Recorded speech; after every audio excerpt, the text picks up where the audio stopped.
mothers don't want to have with their daughters. Good rising, family. Good rising. My name is Black Feniks, and I'm checking in right now. I'm at the headquarters, and I wanted to talk to you about that. Today is a special day, a day that we would never see again. Today is double two, double two. So today is a history day, and it's one of them days. I used to always say that in life, man, it's a catch 22, man. Today is literally a catch 22. One of those days on the calendar where a few different people are releasing albums, different content is being released. Today is a special day. But I wanted to talk about things that black fathers don't want to talk about to their daughters about, because I have faced these critical conversations where they're a little uncomfortable, but I try to make them fun, or make them, funny and rememberable to my daughter. And I want to share one conversation that I had with my daughter. I think at the time she was probably 15 or 16 at that time. I'm gonna say 15 or 16. That time where they start thinking and wondering, and their minds get to wondering. So I know that things are going on. Social media is out there. People are putting themselves out there. So I knew I was going to eventually have to have this conversation with my daughter. My daughter mom passed once I got out of prison. Like I said, I did 10 calendars from 16 to 26. And once I got out of prison in 2006, it was actually from 96 to 2006, ironically. But in 2006, when I was released, her mom sent her down to come visit me. And in the process, I was supposed to send her back for the summers, and we was going to do that until she graduated, because I was incarcerated that full time. And her mom was like, hey, now I think it's time for you to build a relationship with her. And my daughter was real enthused about being around me, wanted to have a relationship with me, wanted to be with daddy. So I thought that was dope. But as time grow, your kids grow up. They're not just going to be a little tomboy no more. At first, my daughter was a tomboy, and I knew it was going to be a stage she was going to grow out of, and I was like, you know what? I know one day I'm going to have this conversation. And one day my daughter we was in Newport, and when she first had her menstruation, it was so funny, y'all. I got to share the story because she ended up contacting me, and she thought she was dying, family. She was bleeding. She said, I'm bleeding to death. Something wrong with me. I'm dying, daddy. She didn't know what scared her to death. And, so she wanted to talk to me about it, and we talked about it. I went to the local Walmart, and I had to go in there and find some pads for my daughter. And family, I never did that. I didn't know what to look for.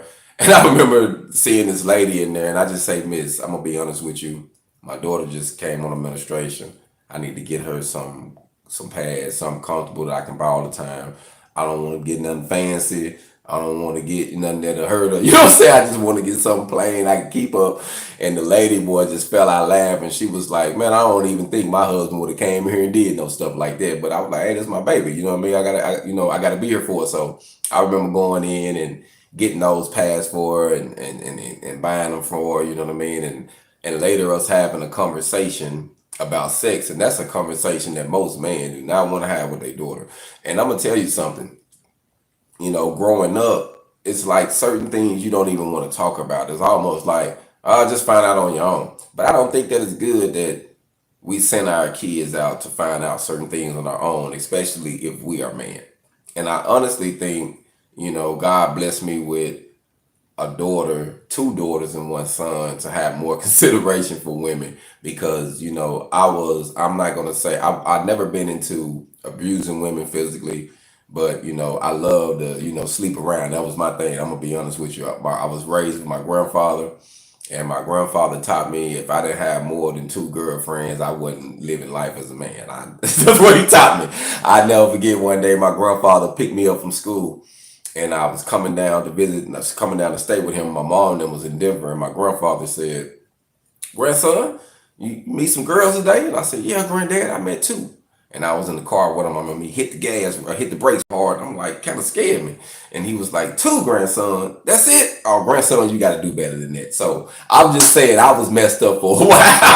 I love women for a while, you know, more than one, you know what I mean? So I had to be humble as a man to talk to my daughter about this, because I know how I was viewing women at that time. Some women, I was viewing women as, you know, nice companionships, good rising, thanks for checking in. Some women I was viewing as, you know, just friendship, because I grew up with a lot of women in my family, a lot of cousins, sisters, aunties. So I had a lot of respect for women. So, you know, after I, you know, got out there and my daughter was growing up, I know I had to have some of these tough conversations with her.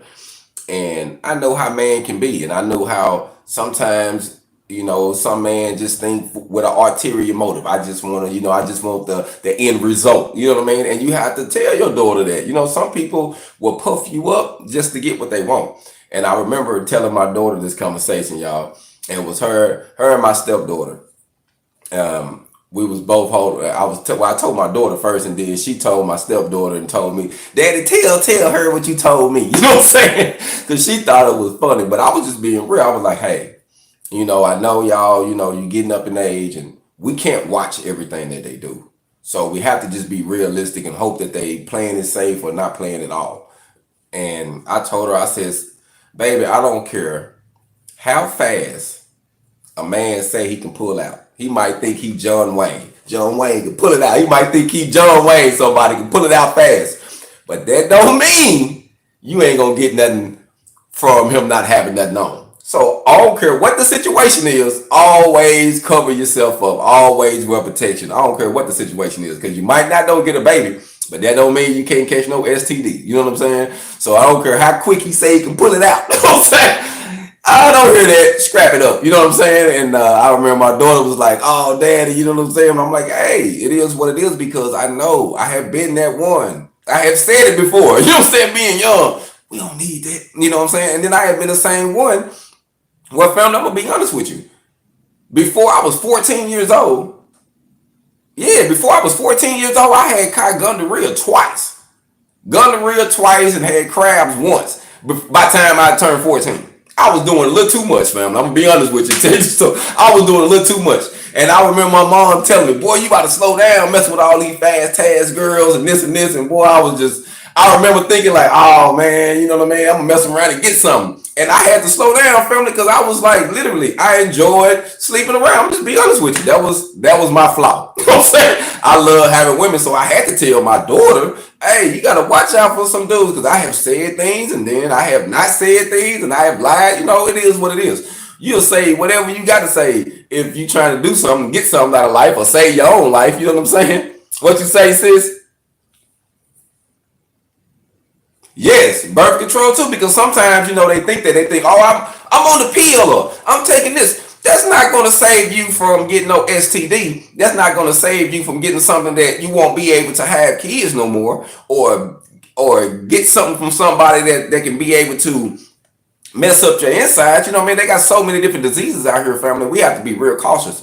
And you know what's funny? I always like to tell my daughter, you know, you have to be real cautious when you trusting somebody with your body. It's your body. I didn't really understand this at first, but when I was taking chance, I'm like, man, I didn't took this chance, and it's with my body, and this person could have killed me. You know what I mean? I remember the first time, family, I got burned. I'm not even gonna lie to you.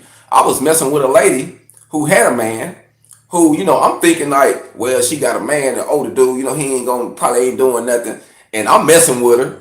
He messing around on her. He burnt her. She burned me. Now this nigga knew it was AIDS or something. I'd be dead today. You know what I'm saying? Because I'm thinking I'm doing something slick at a young age. Oh yeah, she got a man. I'm just messing with her. Her man messing around too. He burnt her. She burnt me. It was like a chain reaction. You know what I'm saying? I'm young, so I had to tell my daughters, "Hey man, calm down." You know what I mean? Learn from my mistakes. You know what I mean? So you know, I had to be realistic, man, when you talking to your daughters about things. And my daughter's 25. Well, she'll be 25 this year. And I had to tell her about this, the way things worked out with me, because I have 3 children, family, 3. And all of my children have 3 different parents. You know what I mean? My oldest daughter, her mom has passed. Then I have my daughter Amaris, her mom stays, she stayed with her mom, and then my son stays with his mom. So I have three different kids by three different women. And I'm not going to tell you that it hasn't been pure D hell. So I have to be honest with my daughters and say, hey, you don't really want your seeds spread it around like that. I know things happen sometimes. Like right now, my daughter got two kids and she got two different dads with them, and was with one and felt like, how you get in a relationship, you think, oh, this is going to work, and then you lay your guards down and you realize what's going on, and then you meet somebody else and you lay your guards down and you think this is what it is. But I really feel like in relationships we tend to lay our guards down too fast, like male or female. When you get with someone, don't just be so quick to give them your body. Like, I would rather give a person some money, I'm be honest with you, than give you the most valuable thing I have to offer, which is my body, until I know you. I got to be able to trust you, because you have to trust people on different aspects. Like I just said, bringing something else home to you can be out there doing something and bring something home to you. So you have to be able to look at it in different aspects. So, I'm just saying that those conversations that we don't really want to have with our daughters, I think that it's wise that we do, because we're growing in an age right now. We're in a time right now where stuff is happening, diseases are rising, people are dying, and we don't want to have these rough conversations. And family, this is something that we have to have as man. And like I say, I think God humbled me by having two daughters, because I look at women differently, and it made me carry myself differently as a man the more I mature, because I want my daughters to look at me like not kind of like a role model. I don't want to be like the perfect example, because I want them to get a dude even better than me. But I want them to have certain morals, certain principles that they look for to say, okay, he got to be this type of person when it comes to family, when it comes to being supported. But everybody gonna have their own taste. But I want them to look at certain characteristics that I think that is very valuable in whatever relationship that they choose to pick, my son or my daughter. But I think that it's important that we be open with them and just let them know how you feel, what you did wrong. You know what I mean? Because a lot of times, I was picking women from looks. Like, I can't tell you how many attractive women I have had that wasn't about nothing. You know what I'm saying? But you think, you like, man, she's so pretty, she's so fine, this is all this, and she don't be about nothing. Or she have some secrets that you want to keep in the closet, and her too. You know what I'm saying? I done been all the way around the woods. So, now, I feel like we just got to be, as man, just tell our daughters what's going on. Tell them that, hey, they can get themselves put in some situations because they tend to trust too early. And I think that's one thing that we really need to talk to our daughters about: trusting too early. Give a person give a person however time you need, a year, especially before you talk about having kids or something. Give it some time, a couple years, 2, 3 years. Make sure this person isn't up 1 minute and down the next real hard and gonna leave you stranded. You know what I mean? Because sometimes it can be like that. The wave can be real good when it's good, and when it goes down, it goes down. So if you check out a person just a little bit, don't let them just puff your head up with things. Be realistic and be open and be honest and be open about the conversation, the things that you want that person to know. Like, ask those questions that you need answers to. Don't be afraid to say, hey, what's up with this? What's up with that?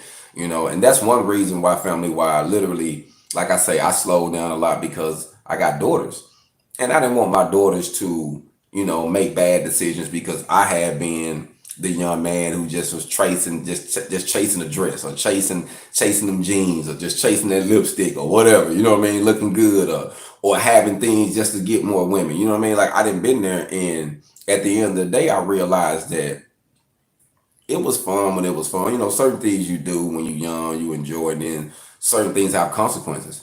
And, going to the doctor, almost getting sick, going through those type of things got consequences, family. So you really have to slow down. Like, you really have to slow down. Like I say, I feel like, especially a man that's been out there in the streets and been with different women and just seen the game on both sides, can give some real valuable information to his daughter. And honestly, you're not being biased, because you realize that was somebody's daughter. Once you grow up, you realize that was somebody's niece, that was somebody's granddaughter, that was somebody's auntie.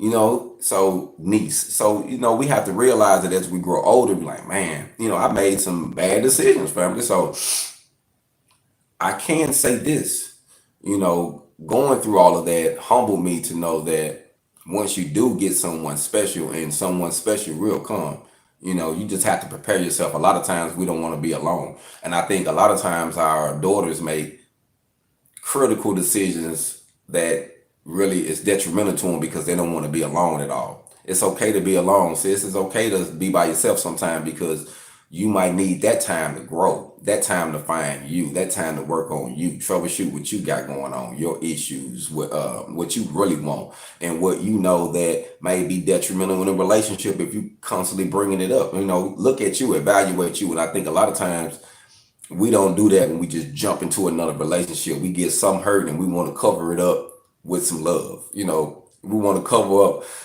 love with hurt or vice versa. You know what I mean? And it just don't work like that. I mean, a new relationship, I make an old one die down, keep you from thinking about it. But if you got issues from that, they're gonna eventually pop back up. So it's just good to work on you. And I think a lot of times that's what it be, jumping into relationships too fast.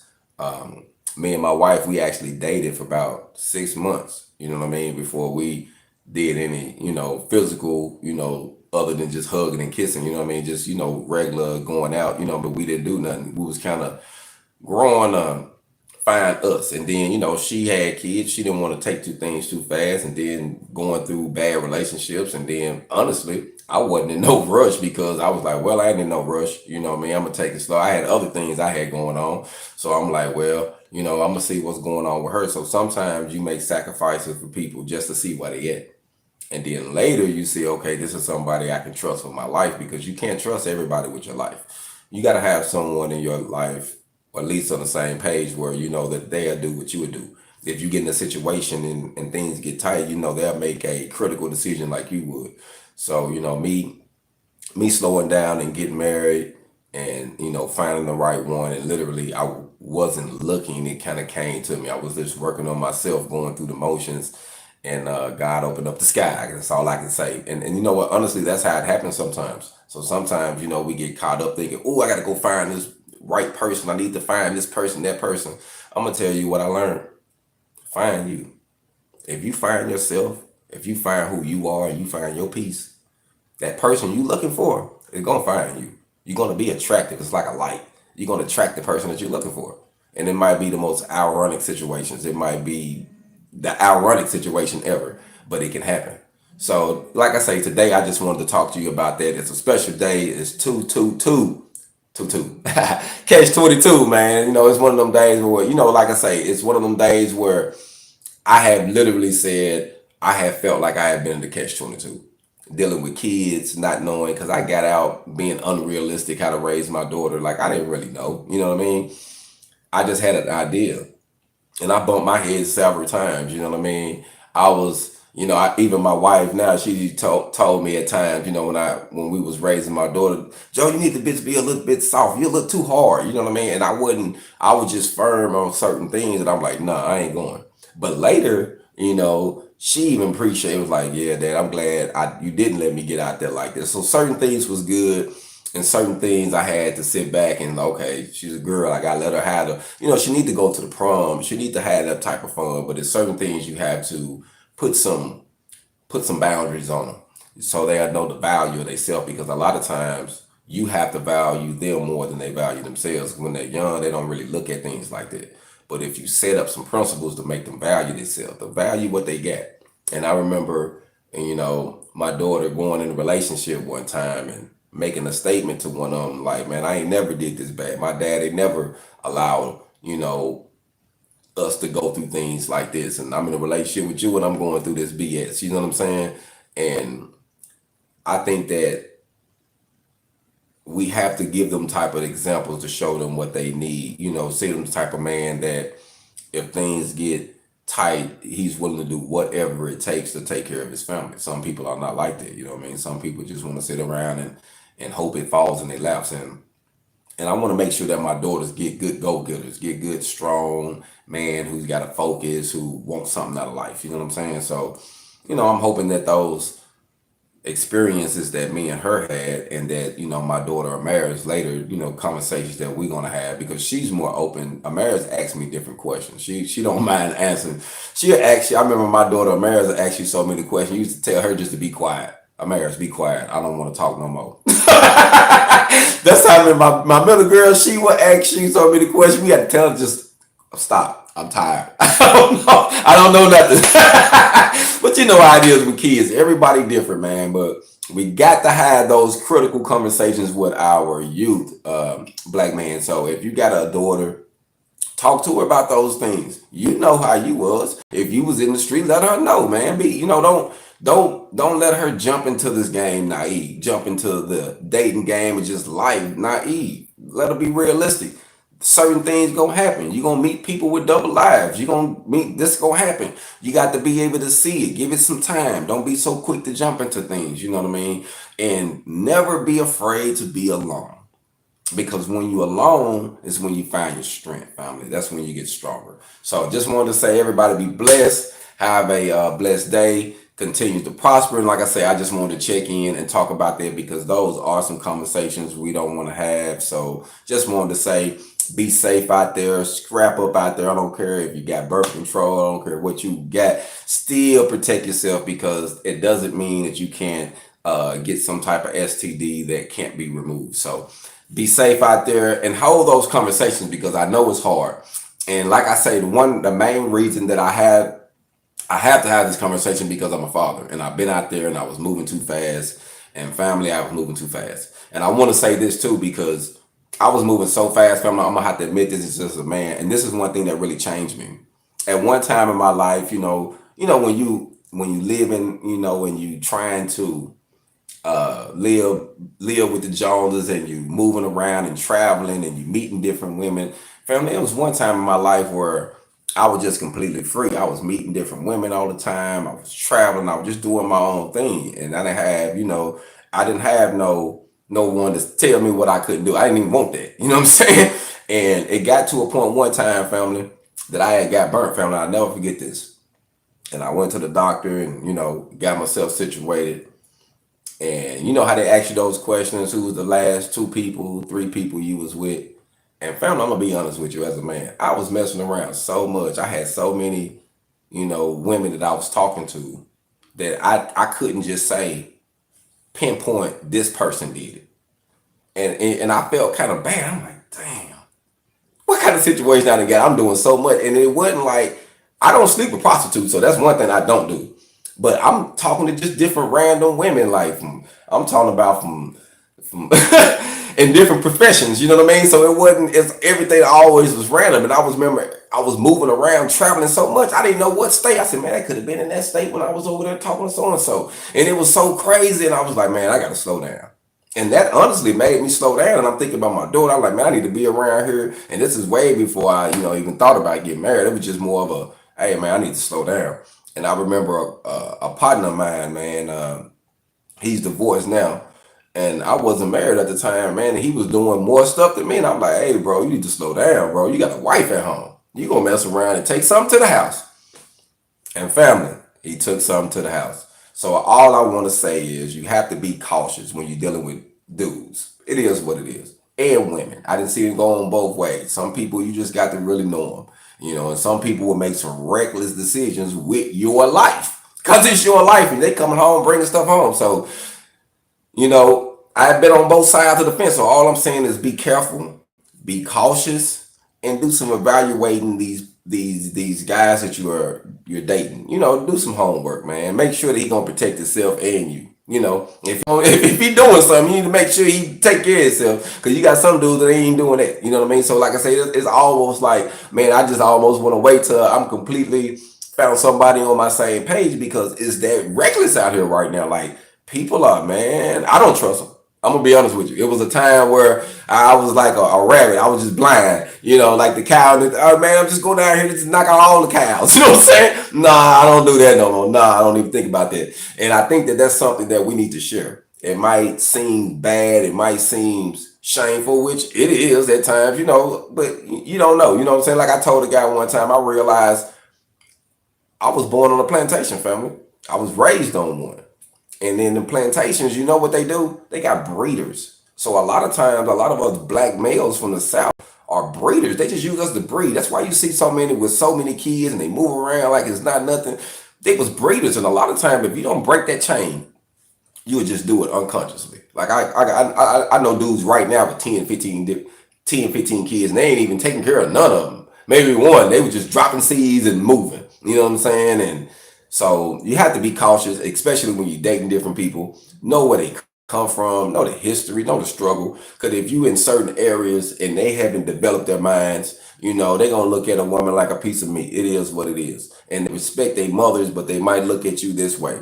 And you want to have someone that honors their mother. And I will say this to all of my women out there. This is a golden rule. Find you a man that honors and respect his mother. If he honor and respect her, he'll honor and respect you. But if he have no regards for his mother, don't even respect her if she was there or not, at least show reverence for whoever that woman is in his life, it's going to be hard for him to respect you.